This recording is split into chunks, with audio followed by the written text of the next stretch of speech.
things that delay an AuDHD diagnosis. Number one, ADHD and autism mask each other, so it may not be obvious that you have them. It might even come across that like you're neurotypical, but inside you are actually struggling. It's quite common for ADHD and autism to mask each other because they are almost like opposite ends of the spectrum. They're very different from each other. Like, for example, ADHD is impulsive, autism is more structured. And when you've got those two together, it can often, from the outside, seem like it's more balanced when it's not.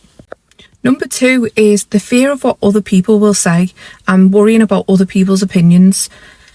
But here's one thing to remember: they are not living your life. If you feel like you're struggling and you feel like you are neurodivergent, then it's none of their business. Number three is that we get things done.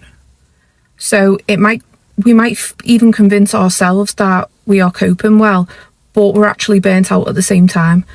It's quite common for us to take on more than we can handle, or we actually do handle it, but it burns us out. So that is another reason why AuDHD often goes missed. Number four is wondering if there's any point getting a diagnosis. If you're an adult and you've gone your whole life struggling through life, but now you're starting to wonder, have I got ADHD? Have I got autism? Have I got both? Then you might even be thinking, is there any point in me getting a diagnosis at this age? But of course there is, because it helps you to understand yourself. It helps you to validate the things you've been through in life, and it therefore will help you going forward. Number five is being in denial. We may have convinced ourselves that we are not neurodivergent, whether that's due to the stigma that is sometimes attached to it or often attached to it, or whether we've just convinced ourselves, or we're used to being independent and think, I can cope with this. A lot of people go through life thinking that it's a weakness to ask for help. And I'll be honest, I used to be like that as well. I have been independent from a young age because I had to be, and I do struggle asking for help. So it took a long time for me to kind of accept that I am not coping. So a lot of people experience this and may be in denial about the fact that they may have ADHD or maybe autistic. That is the fifth reason. And you might be a person who doesn't need a diagnosis, and if that's you, that's great. For a lot of people it is really helpful and it actually changes their lives in such a positive way. But I understand not everyone needs that diagnosis.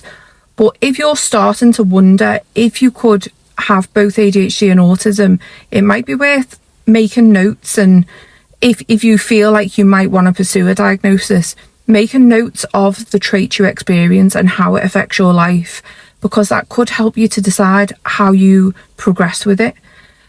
If you do decide to seek a diagnosis, it could be worth looking into Right to Choose. If you've not heard of that, check out my video, which I will attach at the end, of Right to Choose and how to go through the process with some tips for making it a bit easier.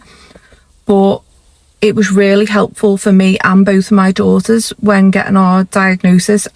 It's often a much longer wait to go through the NHS, so which understandable, they're rushed off the feet, they're really busy. I did get my autism diagnosis through the NHS. I got my ADHD diagnosis done through Right to Choose. It took 4 months from when I was referred, whereas my autism diagnosis, it took over 2 years for the assessment. So it is worth looking into Right to Choose. Thank you so much for watching. I hope this video has been helpful. If it has, please like and subscribe and check out my other videos. Here is my video